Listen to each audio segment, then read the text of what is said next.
간혹 이게 약을 드셨던 분들이 약 끊으면 바로 막 빠지나요? 거의 95% 가까이는 그게 복구가 잘 안 될 수도 있어요. 어디서 제가 듣기로는 이게 어쨌든 그래도 약이니까 먹다가 중간에 뭐 휴약? 쉬어주는 것도 필요하다 이런 얘기도 있더라고요. 원장님 거기에 대해 어떻게 생각하세요? 이거는 답이 너무 명확해요. 탈모약은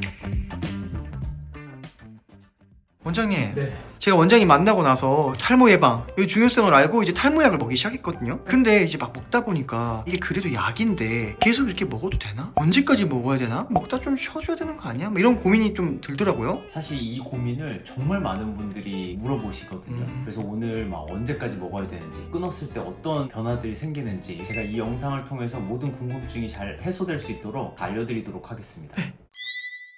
원장님 궁금한 게 첫 번째로 우리나라에 탈모 기질이 있는 사람들이 그렇게 많아요?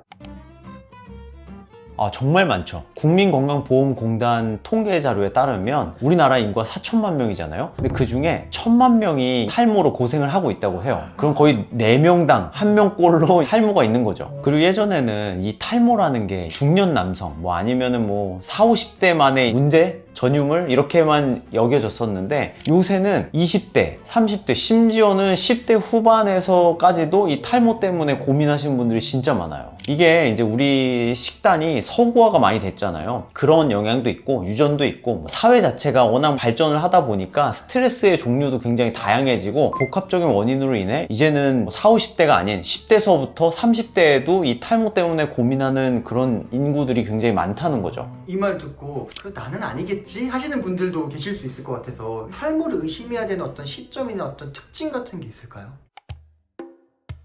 일단 탈모라는 게 머리카락이 빠진다는 뜻이잖아요. 그래서 가장 흔히 접할 수 있는 거는 머리카락이 급격히 최근에 많이 빠졌다. 근데 그 기준이 100개예요. 100가닥 정도가 빠지게 되면 내가 뭔가 좀 탈모를 겪고 있는 건가? 뭔가 문제가 있는 건 아닌 건가? 해서 병원에 가야 되는 시점인 거죠. 그리고 또 머리를 빗질을 했는데 특히나 여성분들 같은 경우에 평소보다 많이 엉켜가지고 더 뭉탱이가 크다. 그럼 이제 그때는 또 병원에 가봐야 되는 사인이 되겠죠. 그리고 또 머리카락이 최근에 유독 많이 가늘어졌다 이런 얘기를 이제 미용사한테 듣거나 아니면 본인도 이렇게 막 왁스 같은 거 바르다 보면 머리가 가늘어지니까 왁스에 발랐을 때 이게 떡이 잘 지거든요. 또 힘이 없거나 볼륨감이 좀 떨어지는, 특히나 남자들 보면은 여기는 좀 꽉 눌려 있는데 옆에가 막 부은 경우가 있거든요. 그게 왜 그러냐면 이쪽은 탈모가 잘 안 와요. 남성 탈모가 이쪽은 안 오고 이쪽이 주로 오다 보니까 머리카락이 가늘어져서 위에는 꺼지는 이런 볼륨이 떨어지는 현상이 생기게 되는 거죠. 제가 너무 동감이 돼가지고 이게 분명히 어렸을 때는 됐던 스타일링인데 맞아요. 갈수록 이 위쪽 볼륨이 자꾸만 떨어졌는데 이게 결국에 머리가 가늘어지고 숱이 없어져서 그런 거예요? 그쵸. 보통 사람들이 탈모하면 머리가 빠져서 아예 그 자리가 없다고 생각을 하는데 사실 탈모의 전조 증상은 머리카락이 가늘어지는 거예요. 가늘어져서 이제 볼륨이 꺼지는 걸 주의 있게 보셔야죠. 남자들 같은 경우는 정수리 쪽도 당연히 얇아지면서 뭐 빠질 수 있겠지만 M자가 특히 유독 이렇게 들어가는 경향이 있어요. 근데 이것도 본 적도 없는 사람들이 있어요. 그러니까 예를 들어 어제 혹시 피디님 밤하늘 보신 적 있어요? 아니요, 못 봤어요. 밤에 이렇게 위에 한번 올려다 본 경험이 내가 굳이 의식하지 않으면 없는 경우가 많이 있거든요. 헤어라인도 마찬가지예요. 특히나 이 더벅머리로 그냥 내리고 다니시는 분들 보면 내가 얼만큼 밀렸는지도 잘 안 보는 경우가 되게 많아요. 왜냐면 우리가 머리띠 하는 것도 아니고 남자들은 그러다 보니 이제 자기 헤어라인을 좀 관찰을 했을 때 내가 원래는 있었는데 M자가 좀 깊게 들어갔다 아니면 조금씩 밀리고 있다 이런 느낌이 있다면 병원에 가서 확인을 좀 해보셔야 되는 거죠. 그리고 또 여성 같은 경우에는 남자들처럼 막 이렇게 M자가 깊게 밀리고 이런 게 아니라 요 가르마 라인 있잖아요. 거기가 자꾸 넓어져요. 그래서 나중에는 막 크리스마스 트리라고 하거든요. 트리 모양으로 가르마 라인이 넓어져가지고 탈모가 진행되는 경향이 있다 보니까 여자들 같은 경우는 M자가 굳이 밀려있지 않더라도 정수리 쪽, 요 위쪽 숱이 좀 되게 얇아졌거나 아니면 뭔가 요 가마가 너무 넓다 이런 느낌이 있다면 병원에 좀 가보시면 좋을 것 같아요.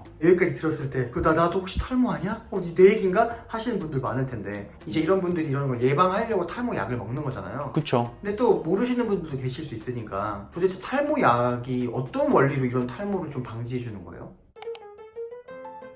일단 탈모약은 크게 두 가지가 있어요. 뭐 피나스테리드, 뭐 두타스테리드. 유명한 상품명으로는 프로페시 아보다트 이렇게 두 가지가 있는데 얘네가 하는 역할은 탈모를 야기하는 주된 물질이 있어요. 다이하이드로. 그러니까 남성 호르몬이 변환된 애인데 얘가 탈모를 야기하는 주범이거든요. 얘를 소위 DHT라고 해요. 그 친구가 이제 탈모를 야기한다. 그럼 이제 탈모약은 어떻게 하는 거냐면 그 남성 호르몬에서 이 DHT로 전환시키는 효소가 있어요. 이 효소가 이제 5알파 환원 효소라는 애인데 이제 요걸 차단해 주는 게 프로페시 아보다트라는 약의 이제 기전입니다. DHT라는 애가 생기면은 탈모를 더 유발시키는 거예요? 그렇죠. 그러니까 보통 흔히 환자분들이 남성 호르몬 때문에 탈모가 생긴다고 알고 계시는데 남성 호르몬 때문은 아니고 이 DHT가 이제 탈모를 야기를 하는 거죠. 남성 호르몬이 많아도 DHT가 적으면 탈모가 진행되지 않는 거예요. 근데 그 DHT는 대부분 남성 호르몬에서 DHT로 이렇게 변환되는 거예요? 그렇죠. 아, 그 변환되는 걸 막아주는 게 이 탈모약인 거고. 맞아요. 그래서 흔히 탈모약을 복용하시려는 분들이 나 호르몬을 건드리는 건 좀 싫어 이렇게 생각하시는데 사실 그런 건 아니에요. 그러니까 남성 호르몬을 막 줄이고 이런 약은 아니고 전환시키는 애를 차단하는 거다 보니까 호르몬을 갖다가 막 억지로 차단시키고 막 이런 약은 아니라는 거를 알고 계시면 좋을 것 같아요. DHT라고 하는 걔만 막아도 엄청 많이 막을 수 있어요? 그쵸. 얘만 막아도 거의 95% 가까이는 그러니까 사실 약의 효과가 탈모를 뭐 예방하고 치료하는 데 있어서 정말 큰 거죠. 저는 요런 예를 많이 들어요. 밑 빠진 독에 물 붓는다고 표현을 하잖아요. 그러니까 아무리 많은 물을 막 왕창 부어도 밑이 빠져 있으면 물은 그냥 흘러 내려가기만 할 거 아니에요. 그래서 밑을 막는 역할을 이 탈모약의 역할이라고 해요. 이 밑이 막혀 있어야 영양제를 먹고 뭐 미녹시딜을 바르고 주사를 맞고 뭐 이렇게 해가지고 이제 물이 찰 수 있는 거라고 생각하시면 되거든요. 그만큼 탈모 치료에 있어서 이 탈모약이 갖고 있는 중요도가 굉장히 크다 이렇게 아시면 될 것 같아요. 그러면 탈모약을 뭐 여자분들은 먹을 필요가 없다 뭐 이런 말도 있던데 남녀의 차이가 좀 있나요?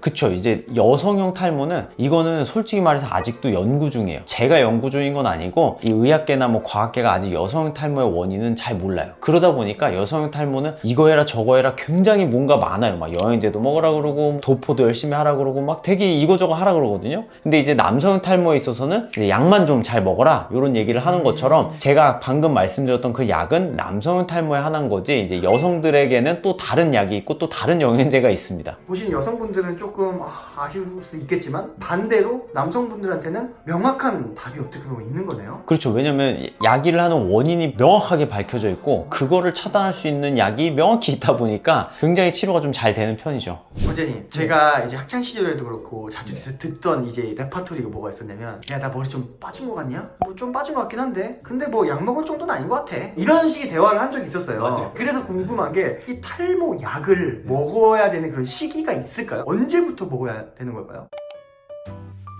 이 탈모약이라는 거는 빨리 먹으면 빨리 먹을수록 좋아요. 탈모가 진행이 되면 머리카락이 빠지는 과정이 선행되는 게 아니라 머리카락이 가늘어지는 과정이 먼저 일어나요. 그러니까 모낭이 자꾸 약해지거든요. 근데 일정 이상 약해지게 되면 약의 반응을 잘 안 해요. 탈모약으로만 치료를 하려면 탈모가 진행되기 전이나 모낭이 약해지는 그 시점에 그냥 빠르게 먹는 게 이 모낭을 지키는데 가장 좋은 거고요. 보통 후두부 모발보다 한 50% 이상 모발의 굵기가 얇아졌을 때는 탈모약에도 잘 반응을 안 한다고 알려져 있기 때문에 너무 늦게 먹으면 모낭을 살려내기가 쉽지 않을 수도 있죠. 약간 탈모약이 치료약이라기보다는 예방약이라고 생각하면 좋을 것 같아요. 그러니까 내가 탈모의 조짐이 보이면 그냥 먹어야지 탈모가 이미 시작되고 나잖아요. 이미 모낭은 밀려 없어지기 때문에 그땐 모발 이식해야 되는 거예요. 아까 제가 말씀드렸던 그런 전조 증상들 여러 가지가 있잖아요. 이런 것들을 좀 생활 속에서 느낀다 하면은 그때는 좀 전문가를 찾아가서 정확하게 진단을 하고 약도 좀 종류가 있다 보니까 나한테 맞는 약을 잘 복용을 하셔야 되거든요. 근데 간혹 이제 병원에 갔는데 육안으로 딱 보고 탈모네 아니네 이렇게 판단해 주는 경우가 있는데 육안으로 봤을 때도 탈모면 그건 사실 뭐 장비를 봐도 빼박 탈모예요. 근데 간혹 들춰봐야지만 탈모인 게 티가 나는데 그냥 겉에서 봤을 때 탈모가 아닌 것 같아가지고 아직은 약 안 먹어도 돼요 이렇게 진단을 받고 오시는 경우가 많이 있는데 확대경을 통해서 모낭의 퀄리티를 평가를 해서 이게 진짜 탈모가 진행이 된 건지 아닌지 이런 걸 판단해야지 되는데 왜냐면 저를 보면 제가 뭐 탈모 있는 것 같아요? 아니잖아요. 근데 까보면 모낭들의 이 퀄리티가 많이 달라요. 이게 균일해야 탈모가 없는 거거든요. 퀄리티가 들쑥날쑥해서 어떤 건 굵고 어떤 건 얇고 이러면 이미 탈모가 진행된 거란 말이에요. 근데 그런 거는 육안으로 보이지가 않아서 따라서 가급적 확대경을 통해서 진단하는 곳에서 평가를 제대로 받고 약을 시작하면 좋을 것 같습니다. 풍성한 머리를 지키기 위해서는 지금부터 약을 먹어야 되는구나 해서 잘 먹기 시작했어. 먹다 보면 언제까지 먹어야 되지? 나 이거 평생 먹어야 되나? 이게 좀 궁금하고 걱정될 수도 있을 것 같아요. 그거 진짜 많이들 물어봐요. 일단 탈모약을 저는 평생 먹으라고 하고는 있지만 이게 사람마다 좀 가치관이 좀 다를 수 있잖아요. 나한테 머리가 얼만큼 소중하냐에 따라 다른 것 같아요. 이 머리를 유지하고 싶은 그 기간까지는 탈모약을 복용을 해야지만 머리카락이 뭐 힘이라던가 아니면 뭐 모낭의 개수라던가 이런 것들을 좀 유지할 수 있을 것 같아요. 아까 제가 탈모약의 기전에 대해 설명을 드렸지만 우리 몸에선 남성 호르몬이 계속 그냥 항상 일정한 상태로 남아있단 말이에요. 거기서부터 DHT라는 애로 전환이 돼서 탈모를 야기를 하는데 그 과정을 끊어주는 게 탈모약이잖아요. 먹는 동안만 그 과정이 끊어지는 거지 끊는 순간은 자기 유전자에 각인된 정도로 DHT가 자꾸 생기고 또 모낭을 공격해서 모발들이 자꾸 가늘어지면서 빠지고 이런 게 반복되다 보니까 먹는 동안에만 탈모를 예방할 수 있는 효과가 생긴다라고 이해를 하시면 좋을 것 같아요. 그 효과를 보려면 계속 먹어야 되는 거군요? 그렇죠. 물론 사람들이 60대 정도 되면 이제 남성 호르몬이 막 왕성하진 않는데 그때도 먹어야 되냐라고 얘기들을 많이 하시는데 그때라고 남성 호르몬이 없는 게 아니기 때문에 자기의 이제 유전자에 각인된 속도로 탈모는 이제 약을 끊는 순간 진행할 수밖에 없고요. 또 하나 이제 50대가 넘어가면 노화에 의한 탈모가 또 같이 동반되기 때문에 그때는 또 이제 다른 방향의 또 탈모 치료를 병행해줘야 젊을 때 이제 모발 상태를 좀 유지를 할 수가 있을 거예요. 그래서 어쨌든 탈모 치료는 내가 머리에 욕심 있는 한 평생 한다. 근데 또 어디서 제가 듣기로는 이게 어쨌든 그래도 약이니까 먹다가 중간에 뭐 휴약? 쉬어주는 것도 필요하다 뭐 이런 얘기도 있더라고요. 원장님 거기에 대해서 어떻게 생각하세요? 이거는 답이 너무 명확해요. 안 먹으면 다시 DHT가 생기면서 모낭들이 약화되잖아요. 약해지면 그게 복구가 잘 안 될 수도 있어요. 그래서 저는 지금 거의 14년, 15년 정도를 먹었지만 그냥 내리 먹었지 뭐 중간에 휴약 기간을 두거나 그러지는 않았거든요. 그래도 문제 없어요 몸에? 네, 전혀 문제가 없죠. 최근에 건강검진도 하고 왔는데 특히나 이 탈모약은 뭐 내성 걱정을 하실 필요는 없어가지고 내성 때문에 약을 바꿔야 되고 막 이런 고민은 하실 필요가 없지만 이 부분 설명드리면 되게 이해가 쉬울 것 같은데 이 탈모약이 되게 공포스러운 느낌이 좀 있잖아요. 맞아요. 근데 이 약이 남자들은 나이가 들면 노화 증상 중에 하나로 전립선 비대 증상이 생겨요. 그러니까 전립선이 그냥 커지는 게 노화의 한 일종이에요. 우리 주름 생기는 것처럼. 그러면 이제 소변 문제도 생기고 처음에 소변을 넣기가 힘들고 약간 이런 증상들로 고생을 한단 말이에요. 그러면 이제 비뇨기과에 가서 전립선 비대증 치료제를 받을 거 아니에요? 그게 탈모약의 5배 용량의 약이에요. 같은 약인데. 그러니까 우리가 어쨌든 60대 넘어서 뭔가 소변 증상이 생기면 이 약의 5배 용량을 치료 목적으로 먹어야 된다는 거예요. 근데 이제 그거의 5분의 1 용량으로 먹는 거니까 사실 저는 영양제 정도 아닐까? 이런 생각도 할 때도 많이 있어요. 그럼 이거 먹고 저 전립선 문제도 해결이 되나요? 라고 물어보는 경우들이 있는데 그건 그렇지 않아요. 5배로 먹어야 되니까 너무 적어가지고 전립선 기능에는 크게 기여하진 않는다. 진짜 그 정도로 약한 거구나. 그쵸? 그리고 또 너무 오래 먹다 보니까 간 건강을 걱정하시는 분들도 있는데 이 약은 B형 간염, C형 간염이 있는 사람들한테도 복용을 시켰을 때도 안전하다라는 게 문헌으로 입증이 돼 있어가지고 간이 뭐 무리가 가진 않을까? 이런 고민을 하실 필요도 없을 것 같습니다. 그러면은 나름의 이유로 약을 잠깐 쉬는 분들도 계실 텐데 쉬면 어떻게 돼요? 안 좋은 점 같은 게 또 있어요? 간혹 이게 약을 드셨던 분들이 이거 되게 걱정 많이 해요. 약 끊으면 바로 막 빠지나요? 폭풍 탈모가 올 거라고 생각을 하는데 그렇지는 않고요. 내가 원래 경험했던 그 탈모 진행 속도로 그때부터 다시 빠지고 가늘어지기 시작할 거예요. 근데 물론 이제 우리가 몇 년을 복용을 했어요. 그때는 우리가 한층 더 나이가 들었을 거 아니에요? 그럼 이제 노화에 의해서 끊었을 때 뭔가 탈모의 진행 속도를 조금 더 빠르게 느낄 수는 있을 것 같아요. 노화에 의한 탈모가 더해지니까. 그래서 이제 그걸 또 느끼고 다시 먹어야겠다라고 하면은 또 먹고 한 3개월이 있다가 또 효과가 나타난단 말이에요. 그리고 또 먹은 초기에 또 쉐딩도 있고 이러니까 왜 먹었는데 더 빠지지? 막 이러면서 너무 극심한 스트레스 받으면 또 휴지기 탈모도 일어나고 막 이런 악순환이 반복될 수 있어가지고 저는 웬만하면 이제 탈모약은 중단하지 말고 본인이 머리에 대한 욕심이 있을 때까지는 그냥 꾸준히 드시는 걸 추천드립니다. 원장님, 네. 오늘 좀 이렇게 약에 대해서 많이 알게 됐는데 저 어렸을 때 생각해보면 진짜 탈모에 대해서 정보가 너무 많아서 별걸 다 해보거든요 진짜. 그쵸. 근데 원장님이 느끼기에 이것만큼은 진짜 오해고 잘못된 거다 진짜 좀 뜯어 말리고 싶은 거 뭐 어떤 게 있나요? 저는 샴푸요. 제 친구들도 저한테 항상 얘기를 해요. 난 탈모 샴푸 쓰고 있으니까 진행을 좀 늦출 수 있을 거야. 근데 이게 호르몬 때문이란 말이에요. 백날 밖을 열심히 막 문질러 봐야 DHT가 막 많아져가지고 내 모낭을 이미 막 공격하고 있는데 밖에만 뭐 이렇게 막 바른다고 해서 모낭까지 영향을 줄 수 있는 게 아니거든요. 샴푸를 백날 열심히 해도. 그렇기 때문에 탈모 샴푸를 통해서 뭔가 탈모를 예방하거나 치료하거나 이런 거는 진짜 환상에서 벗어나셔야 돼요. 그러면 막 무슨 샴푸 쓰면 머리 난데 다 거짓말이죠. 진짜 명확하게 말할 수 있어요. 다 거짓말이에요. 이 세상에 탈모 샴푸는 존재하지 않아요. 와 충격이네요. 이것만 해도 지금 희망 고문에서 많이 벗어날 수 있겠네요. 그쵸. 그리고 간혹 이제 영양제를 먹고 탈모를 치료하려는 분들이 있어요. 머리가 막 지금 막 빠지고 있는데 내가 영양제만 먹어서 탈모를 극복해봐야지. 이건 진짜 잘못된 거예요. 탈모는 영양이 부족한 게 아니라 넘쳐나는 이 DHT라는 호르몬이 조절이 안 돼가지고 발생하는 거다 보니까 영양제 물론 먹으면 도움이 돼요. 머리카락을 구성하는 이 단백질을 또 이제 비오틴을 뭐 여러 가지들이 탈모에 도움이 되지만 그거보다 더 큰 건 호르몬을 조절하는 거기 때문에 일단 약부터 시작을 하는 게 중요하지 영양제가 우선이 아니라는 거죠. 밑이 막혀야 물이 쌓일 텐데 밑이 뚫려 있는 곳에 그냥 물만 붓고 있으니까 그냥 막 흘러내려가는 거예요.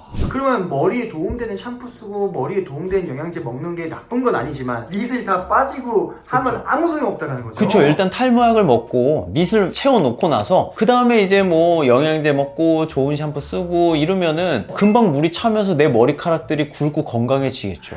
간혹 사람들이 좀 나중에 진단은 나중에 그렇게 자꾸 병원 가는 거를 어려워하기도 하고 아닐 거야 뭐 괜찮을 거야 일시적일 거야 이렇게 생각해가지고 자꾸 진료를 미루는 경우가 있는데 탈모는 밀리고 나면 그 자리에 모낭은 없는 거예요. 그래서 그걸 살리려면 그때는 큰 돈을 들여서 모발 이식을 받아야 된단 말이에요. 그렇기 때문에 있을 때 잘해라 이런 얘기 있잖아요. 그러니까 모낭이 있을 때 지켜야지 사라지고 나면 뒤에 거 옮겨야 된다 이렇게 이해하시면 좋을 것 같습니다. 원장님 근데 이런 것들을 다 하면서도 우리가 많이 놓치고 있는 게 또 생활 습관이라고 생각하거든요. 탈모 예방에 좀 도움이 되는 생활 습관 같은 게 있을까요?